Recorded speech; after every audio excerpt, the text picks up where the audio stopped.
Hello student, welcome back to the channel. तो बच्चों, आज हम लोग डिस्कस करेंगे सीबीएसई का मोस्ट इंपॉर्टेंट चैप्टर जो कि एसिड बेस एंड सॉल्ट है।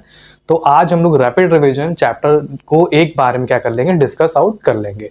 तो हमने बेसिकली क्या कर चुका है, डिस्कस कर चुका है चैप्टर 1। अगर आप लोग को सही लगता है, ठीक है, तो आप लोग विजिट करिए, उसको दोबारा से देखिए, तो आपका जो है कॉन्फिडेंस जो है और बिल्डअप होगा। तो आइए हम अपने चैप्टर 2 जो कि एसिड बेस एंड सॉल्ट है उसको डिस्कस करते हैं। तो बच्चों, एसिड बेस एंड सॉल्ट को बताने से पहले मैं अगर बात करूं तो सबसे पहले समझते हैं बच्चों एसिड होता क्या है। तो एसिड का मतलब क्या होता है कि जो वाटर में जाके कंप्लीटली क्या हो जाए, आयनाइज हो जाए। और कौन सा आयन रिलीज करता है बच्चों? H+ आयन क्या करता है, रिलीज करता है। ठीक है, उसको बोलते हैं क्या, हम लोग एसिड बोलते हैं। वहीं पे दूसरी तरफ बेस की बात करूं तो क्या करता है वो, OH- क्या करता है, आयन रिलीज करता है। ठीक है, पानी में जाने के बाद, डिसॉल्व होने के बाद। ठीक है, और वहीं पे तो ये हो गया आपका एसिड। तो बच्चों, एसिड क्या करता है, H+ आयन रिलीज करता है। और वहीं पे जो बेस है आपका क्या करता है, OH- आयन क्या करता है, रिलीज करता है। अब उसके बाद थोड़ा सा हम सॉल्ट के बारे में बात करते हैं। तो सॉल्ट जो है बच्चों, ठीक है, सॉल्ट क्या है, सॉल्ट के हम लोग फैमिली के बारे में डिस्कस करेंगे। ठीक है, क्या है सॉल्ट? तो सॉल्ट बस ऐसे आप समझ लीजिए, ये क्या करता है कि इसका जो पीएच है, ठीक है, वो आपका क्या होता है, न्यूट्रल होता है, 7 शो होता है। ठीक है, तो इसके बारे में हम लोग डिस्कस करेंगे, सॉल्ट के बारे में एकदम से डिटेल डिस्कस करेंगे। उसके बाद तो मैं थोड़ा सा डिस्कस करता हूँ एसिड के बारे में बच्चों। तो एसिड होता क्या है? एसिड हमने ऑलरेडी बता दिया कि क्या करता है बच्चों, H+ आयन रिलीज करता है। अगर वहीं पे मैं बात करूं स्ट्रॉन्ग एसिड और आपका क्या होता है, वीक एसिड होता है। ठीक है, स्ट्रॉन्ग एसिड हो गया और वीक एसिड हो गया। तो स्ट्रॉन्ग एसिड की अगर मैं बात करूं बच्चों, तो वो क्या होता है, H+ आयन ज्यादा रिलीज करता है। वहीं पे वीक एसिड की मैं बात करूं तो वो क्या करता है, आपका कम H+ आयन रिलीज करता है। उसके बाद अगर वहीं पे मैं बात करूं कि आपका बेस जो है, ठीक है, स्ट्रॉन्ग बेस की बात करूं तो OH- ज्यादा रिलीज करेगा और वो कंप्लीटली आयोनाइज्ड होता है वाटर में। वहीं पे वीक बेस की बात करा जाए तो OH- कम रिलीज करता है। ठीक है, यानी कि कंप्लीटली आयोनाइज नहीं होता है, फुल पार्शियल आयोनाइज्ड होता है आपका वीक बेस। ठीक है, तो ये हो गया आपका कुछ इंपॉर्टेंट की टर्म। अगर फिर उसके बाद में बात करूं स्ट्रॉन्ग एसिड की, तो बच्चों स्ट्रॉन्ग एसिड क्या होता है, लेबोरेटरी में हम लोग प्रिपेयर करते हैं, जिसको मिनरल एसिड भी कहते हैं। राइट, अब मिनरल एसिड जैसे आपने सल्फ्यूरिक एसिड का नाम सुना होगा, नाइट्रिक एसिड का नाम सुना होगा, इवन आप लोगों ने हाइड्रोक्लोरिक एसिड के नाम के बारे में सुना होगा। ये सारे आपके क्या हैं, मिनरल्स एसिड्स हैं, या ऐसे कह लो कि आपके क्या है, इनऑर्गेनिक एसिड्स हैं। वहीं पे दूसरी तरफ वीक एसिड की बात करें, जिसको ऑर्गेनिक एसिड के नाम से भी जानते हैं। और मेनली जो ऑर्गेनिक एसिड्स होता है आपका, वो कहाँ मिलता है आपका, जनरली उसमें प्लांट्स वगैरह में मिलते हैं। जैसे आपने सिट्रिक एसिड है, ठीक है, इवन एस्कॉर्बिक एसिड की बात करा जाए, लेमन ऑरेंज कंज्यूम करते हैं। ठीक है, ये सारे क्या है आपके कुछ ऑर्गेनिक एसिड्स के एग्जाम्पल हैं। ठीक, उसके बाद मैं आगे थोड़ा सा डिस्कस करता हूं बच्चों पीएच के बारे में। तो पीएच क्या है बच्चों? तो देखो पीएच क्या है। ठीक है, तो पीएच बताने से पहले, ठीक है, पीएच बताने से पहले मैं इंडिकेटर्स की थोड़ा बात कर लूं बच्चों। तो इंडिकेटर्स क्या होता है बच्चों? तो मेनली इंडिकेटर्स दो तरह के होते हैं वैसे देखा जाए तो, एक नेचुरल इंडिकेटर्स होता है और एक आपका क्या होता है, सिंथेटिक इंडिकेटर होता है। तो नेचुरल इंडिकेटर्स क्या होते हैं, जो आपका क्या होता है, नेचर से ऑकर होता है। और सिंथेटिक क्या होता है, जो मैन मेड होता है। जैसे आप लोगों ने मिथाइल ऑरेंज का नाम सुना होगा, फेनोप्थिलीन के बारे में सुना होगा, ये आपके सिंथेटिक इंडिकेटर्स हैं। वहीं पे नेचुरल इंडिकेटर्स की बात करा जाए तो जैसे आपका टर्मरिक है, ठीक है, और भी कई सारे एग्जाम्पल है। टर्मरिक बेसिक एग्जाम्पल होता है। ठीक है, ग्लोब्स, ऑल्फैक्टरी इंडिकेटर्स भी आपका इवन तुम्हारा सिंथेटिक इंडिकेटर्स में सॉरी नेचुरल इंडिकेटर्स में आपका आ जाता है। ठीक, उसके बारे में बात करते हैं ऑल्फैक्टरी इंडिकेटर्स। आपने सुना होगा तो ऑल्फैक्टरी रिसर्च, जिसमें अनियन आ जाएगा, ठीक है, क्लोव आ जाएगा, वनीला एफरसेंस आ जाएगा। ये सारे आपके क्या हैं, ऑल्फैक्टरी इंडिकेटर्स के कुछ एग्जाम्पल हैं।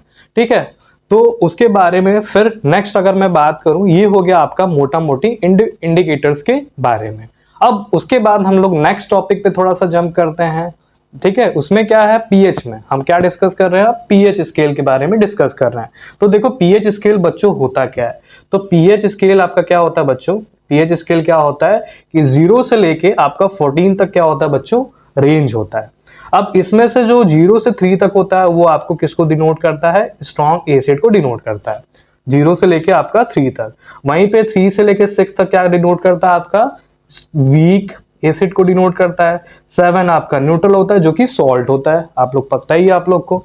इवन उसके बारे में 7 और आपका 11 के बीच में आपका क्या होता है बच्चों, वीक बेस होता है, और 11 से लेके 14 तक की रेंज को हम लोग क्या बोलते हैं बच्चों, स्ट्रॉन्ग बेस कहते हैं। ठीक है, तो ये हो गया कुछ पीएच स्केल के बारे में। पीएच स्केल क्या नोटिफाई करता है, स्ट्रॉन्ग एसिड के बारे में आइडिया देता है, वीक एसिड के बारे में आइडिया देता है, एज वेल एज सॉल्ट के बारे में भी आइडिया देता है, weak base and strong base के बारे में क्या देता है, आइडिया देता है। अच्छा, इसमें क्या करते हैं हम लोग, पीएच स्केल का यूज करते हैं। उसके बाद आप लोगों को पता है लिटमस पेपर। तो बच्चों लिटमस पेपर क्या करते हैं हम लोग, अगर मान लीजिए कि आप लोग टेस्ट ट्यूब है, ठीक है, तो लिटमस पेपर मेनली करता क्या है कि किस टेस्ट ट्यूब में एसिड है और किस टेस्ट ट्यूब में क्या है, बेस है। तो सिंपली रेड और ब्लू कलर का होता है, ठीक है, लिटमस जो पेपर होता है। तो अगर मान लीजिए कोई टेस्ट ट्यूब है, अगर मान लीजिए, जैसे मान लीजिए एग्जाम्पल दे रहा हूं, ठीक है, एक टेस्ट ट्यूब ये है और एक टेस्ट ट्यूब ये है और एक टेस्ट ट्यूब ये है। सपोज दैट हमें नहीं पता किसमें एसिड और किसमें बेस है, तो हम सिंपली क्या करेंगे, अगर मान लीजिए ब्लू लिटमस पेपर आप लोग ले रहे हैं, ठीक है, अगर मान लीजिए किसी कंटेनर में या टेस्ट ट्यूब में डाल रहे हैं, तो वहां पे क्या हो जा रहा है, अगर उसका कलर ब्लू से रेड हो जा रहा है, तो यानी उस टेस्ट ट्यूब में आपका क्या होगा, एसिड होगा। नहीं, अगर ब्लू का ब्लू ही है, ठीक है, वही कलर है सेम एज इट इज, तो आपका क्या है, उस टेस्ट ट्यूब में आपका क्या है, बेस रखा हुआ है। तो ये हो गया लिटमस पेपर के बारे में। अच्छा, उसके बाद हम लोग नेक्स्ट बात करते हैं एसिड की प्रॉपर्टी के बारे में। तो एसिड आपका पता है सोर होता है, खट्टा होता है। अभी मैंने बताया कि लिटमस पेपर में क्या होता है, ये ब्लू लिटमस पेपर को रेड में कन्वर्ट कर देता है, ठीक है, ये चीज पता है। उसके बाद मैंने डिस्कस किया बेस के बारे में। तो बेस क्या होता है, बिटर होता है, बिटर इन टेस्ट होता है, और ये क्या करता है, आपका रेड लिटमस को ब्लू लिटमस पेपर में क्या कर देता है, कन्वर्ट कर देता है। राइट बच्चों, इसमें अगर मैं डिस्कस करूं तो पहला आपका मेटल, ठीक है, तो अगर मैं मेटल को, ठीक है, एसिड के साथ रिएक्शन करा दूं, मेटल को एसिड के साथ क्या करा दूं बच्चों, रिएक्शन करा दूं, ठीक है, मेटल को अगर मैं एसिड के साथ क्या करा दूं बच्चों, रिएक्शन करा दूं। जैसे मान लीजिए जिंक है, ठीक है, और H2SO4 है, ठीक है, इसका रिएक्शन मैंने करा दिया। अब जिंक यहाँ पे क्या है बच्चों, मेटल है, ठीक है, उसको मैंने क्या करा दिया, एसिड के साथ रिएक्शन करा दिया। तो होगा क्या बच्चों, जिंक सल्फेट बन जाएगा, और यहाँ पे हाइड्रोजन गैस क्या हो जाएगा, रिलीज हो जाएगा। तो यहाँ पे हमने क्या कराया बच्चों, सिंपली मेटल को एसिड के साथ रिएक्शन करा दिया, तो बना क्या, जिंक सल्फेट जो कि सॉल्ट है, और हाइड्रोजन गैस क्या हो गया, रिलीज हो गया। वहीं पे अगर आपका क्या है कि मेटल कार्बोनेट से रिएक्शन हो जाए, ठीक है, अगर एसिड्स का किससे रिएक्शन हो जाए, मेटल कार्बोनेट से रिएक्शन हो जाए, तो उस केस में बच्चों क्या करेंगे, तो उस केस में क्या होता है बच्चों, मैंने बोला कि अगर एसिड है, ठीक है, एसिड है, तो उसको हमने रिएक्शन करा दिया किससे, मेटल कार्बोनेट से, मेटल कार्बोनेट से। तो अगर मान लीजिए एसिड में ले लेता हूं, जैसे मान लीजिए, ठीक है, एसिड में अगर ले लिया, यहाँ पे आपका ले लो H2SO4, ठीक है, और यहाँ पे मैंने ले लिया कैल्शियम कार्बोनेट, कैल्शियम कार्बोनेट ले लिया। तो बच्चों होगा यहाँ पे क्या, यहाँ पे क्या बन जाएगा आपका, कैल्शियम सल्फेट बन जाएगा, ठीक है, कैल्शियम सल्फेट बनेगा, और यहाँ पे CO2 बनेगा, और यहाँ पे H2O बन जाएगा। ठीक है, तो ये कुछ यहाँ पे क्या होता है, यानी कि अगर कोई एसिड मेटल कार्बोनेट के साथ रिएक्ट करता है, तो कार्बोनेट यानी कि मेटल कार्बोनेट बना लेगा। एसिड है, ठीक है, एसिड अगर बेस के साथ रिएक्ट करता है तो क्या बनाता है बच्चों, सॉल्ट और वाटर बनाता है, ठीक है, जिसको हम लोग क्या कहते हैं, न्यूट्रलाइजेशन रिएक्शन भी कहते हैं। जैसे मान लीजिए एसिड ले लीजिए, जैसे HCl है, ठीक है, और KOH ले लीजिए आप, ठीक है, KOH क्या है, बेस है, दोनों का मैंने रिएक्ट करा तो क्या बन गया, KCl जो कि सॉल्ट होता है, और यहां से क्या बन गया, वाटर बन गया। ठीक है, इसको न्यूट्रलाइजेशन रिएक्शन भी कहते हैं। नॉन मेटल ऑक्साइड के साथ रिएक्ट करता है, बेस आपका नॉन मेटल ऑक्साइड के साथ रिएक्ट करता है, तो क्या बनाता है, यहाँ पे क्या बनाता है, सॉल्ट और वाटर बनाता है। ठीक है, जैसे एग्जांपल ले लेते हैं, जैसे मान लीजिए आपका क्या हो गया, जैसे बेस ले लिया मैंने, ठीक है, बेस यहाँ पे ले सकते हैं हम लोग, जैसे CaOH का होल ट्वाइस, ये बेस है, ठीक है, कार्बन डाइऑक्साइड और वाटर बन गया। ये क्या है आपका, बेस के साथ अगर नॉन मेटल, ठीक है, नॉन मेटल है यहाँ पे, उसके ऑक्साइड्स को मैंने रिएक्ट कराया, ठीक है, तो क्या बन गया आपका, ये बन गया।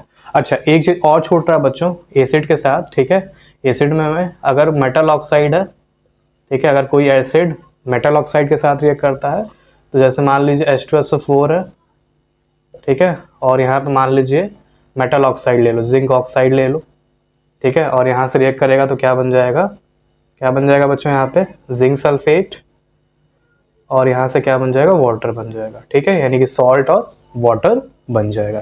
तो ये कुछ आपके क्या हो गए, केमिकल प्रॉपर्टी हो गए एसिड और बेस के, तो बहुत इंपॉर्टेंट हो जाता है खासकर बोर्ड प्रोस्पेक्टिव के वजह से। तो देखो सॉल्ट अभी मैंने बताया, सॉल्ट, ठीक है, पहला चीज तो श्योर होगा खट्टा होगा, ठीक है, और इसका जो पीएच होता है बच्चों वो 7 होता है, न्यूट्रल होता है, जिसको क्या बोलते हैं हम लोग, न्यूट्रल बोलते हैं। अब इसमें क्या होता है बच्चों, सबसे पहले हम लोग NaCl की बात करते हैं, जिसको हम लोग क्या बोलते हैं, कॉमन सॉल्ट कहते हैं। अब NaCl का प्रिपरेशन कैसे होता है, ठीक है, पहले वो समझ लेते हैं कि NaCl आया कैसे। तो NaCl बनता कैसे बच्चों, अगर आप एसिड और बेस के साथ, ठीक है, एसिड आप क्या ले लो, HCl ले लो, और यहाँ पे क्या ले लो आप, सोडियम हाइड्रोक्साइड ले लो, ठीक है, सोडियम आप हाइड्रोक्साइड ले लो, ठीक है, सोडियम हाइड्रोक्साइड आपका क्या है, बेस है। तो यहाँ पे होगा क्या, NaCl बन जाएगा और वाटर बन जाएगा। तो यहाँ से NaCl को हमने क्या कर लिया, निकाल लिया, जो कि यही था, ठीक है, जिसको हम लोग क्या बोलते हैं बच्चों, कॉमन सॉल्ट भी कहते हैं। अच्छा, कॉमन सॉल्ट कहाँ यूज होता है, ठीक है, खाना कुकिंग में यूज आता है, ठीक है, कुकिंग में बहुत बड़ा इसका रोल है। तो ये इसका एग्जाम्पल होगा। फॉर्मूला पहले समझना पड़ेगा, इसको बोलते हैं क्या, sodium carbonate decahydrate, sodium carbonate decahydrate. अब इसका प्रिपरेशन कैसे होता है इसको जरा समझ लेते हैं, क्योंकि देखिए फॉर्मूला बहुत इंपॉर्टेंट है, आपको वॉशिंग सोडा तो दे देगा और उसका बोलेगा केमिकल आप फॉर्मूला लिख के दिखाओ, तो ये इसका वॉशिंग सोडा क्या होता है, केमिकल फॉर्मूला होता है।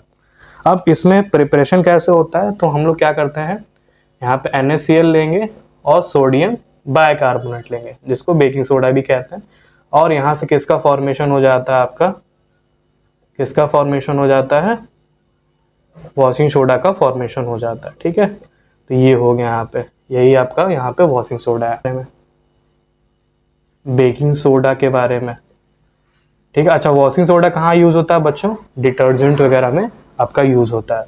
अब बेकिंग सोडा की बात करते हैं, तो बेकिंग सोडा कैसे अब देखिए सोडियम क्लोराइड यहाँ पे कितना एसेंशियल हो रहा है, सोडियम क्लोराइड चाहिए, अमोनिया चाहिए, ठीक है, कार्बन डाइऑक्साइड चाहिए, वो चाहिए, ठीक है बच्चों, H2O चाहिए, तब जाके यहाँ पे क्या बनेगा, बेकिंग सोडा बनेगा, जिसको सोडियम बाइकार्बोनेट भी कहते हैं। बेकिंग सोडा कहाँ यूज होता है, केक वगैरह में मैन्युफैक्चरिंग करने में, वहां पाउडर के बारे में। तो ब्लीचिंग पाउडर जरा समझ लेते हैं, ब्लीचिंग पाउडर, ठीक है, दिख रहा है आप लोग को आई हो।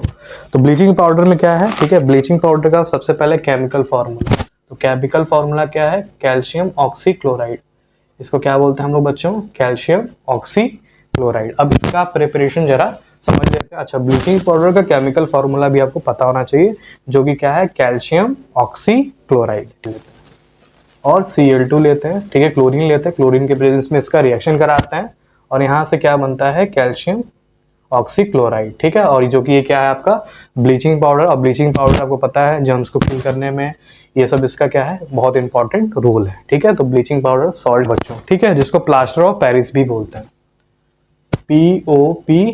POP का मतलब क्या हो बच्चों, प्लास्टर ऑफ पेरिस। अब प्लास्टर ऑफ पेरिस को इसका फॉर्मूला, केमिकल फॉर्मूला पूछा जाता है, तो इसका केमिकल फॉर्मूला क्या है, ठीक है, कैल्शियम सल्फेट एक का, ठीक है, कैल्शियम सल्फेट .2H2 होता है, राइट। अब POP कहाँ यूज होता है, पहले तो इसका प्रिपरेशन देख लेते हैं, ठीक है। तो यहाँ पे हम लोग क्या करते हैं, जिप्सम लेते हैं बच्चों, ठीक है, POP का, सॉरी बच्चों, यहाँ पे हाफ H2 होगा, ठीक है। तो यहाँ पे क्या करते हैं, जिप्सम लेते हैं, ये आपका जिप्सम का फॉर्मूला है, इसको हीट करता है, तो हीट करने के बाद हमारा क्या बनता है, कैल्शियम सल्फेट हेमीहाइड्रेट, ठीक है, कैल्शियम सल्फेट हेमीहाइड्रेट यहाँ बनता है। तो यहाँ पे आपका POP का क्या होता है, फॉर्मेशन होता है। POP कहाँ यूज होता है आपका, इवन जो फ्रैक्चर, बोन फ्रैक्चर में, ठीक है, वहां पे POP का यूज होता है। तो ये सारा चीज यहाँ पे POP का, जिप्सम का ये फॉर्मूला है बच्चों, और जिप्सम कहाँ यूज होता है, सीमेंट वगैरह में यूज होता है, तो ये भी पूछा जा सकता है। जिप्सम को हीट करते हैं तो किसका फॉर्मेशन होता है, POP का, जिसको बोलते क्या है, प्लास्टर ऑफ पेरिस, राइट बच्चों, ठीक है। तो ये हो गया, उसके बाद एक लास्ट टॉपिक बच जाता है, water of crystallisation. Water of crystallisation का मतलब ये होता है कि किसी सॉल्ट में वाटर कितना प्रेजेंट है, कितना मॉलिक्यूल ऑफ वाटर क्या है प्रेजेंट है। जैसे अगर मैं बेकिंग वॉशिंग सोडा की बात करूं, ठीक है, तो ये क्या होता है 10H2 होता है। अब यहाँ पे देखिए कि वाटर का मॉलिक्यूल कितना प्रेजेंट है, 10 मॉलिक्यूल प्रेजेंट है, ठीक है। तो ये सॉल्ट है, मैंने बताया कि वॉशिंग सोडा क्या है, एक सॉल्ट है। तो इसमें वाटर का कितना मॉलिक्यूल प्रेजेंट है उसको बोलते हैं क्या, क्रिस्टलाइजेशन ऑफ वाटर या वाटर ऑफ क्रिस्टलाइजेशन कहते हैं। तो ये चीज मैंने क्या किया, इन डेप्थ आपको बताने की कोशिश की। आई होप चीजें A to Z आपको समझ में आई होंगी। और जो आपको अगर मैं केमिकल रिएक्शन और इक्वेशन पढ़ा चुका हूँ, ठीक है, तो आप उस पर पहले जाके विजिट कर लीजिए, तब जाके ये समझिए तो ज़्यादा बेटर आएगा, बेटर समझ में आएगा बच्चों, ठीक है। तो ये सारी चीज़ें हम लोगों ने क्या किया, आज डिस्कस किया अपने क्लास में। और एक चीज़ और है बच्चों, जो मैं कल डिस्कस करूंगा वो चैप्टर 3 जो कि मेटल नॉन मेटल जो है चैप्टर 3 है केमिस्ट्री का, वो भी चैप्टर है। तो उसको मैं क्या करूंगा, कल डिस्कस करूंगा। आई होप आप लोग को जो चीज़ें हैं समझ में आई होंगी। बहुत छोटा वीडियो था, ठीक है, इसमें मैं सारा चीज़ मैंने बताने की कोशिश करी यहाँ पे। आई होप आप लोग को चीज़ें पसंद आई होंगी, इसीलिए आप लोग ऐसा ही पढ़ते रहिए, ठीक है, और मेरे प्लेलिस्ट को फॉलो करते रहिए, ठीक है। तो तब तक के लिए थैंक यू बच्चों।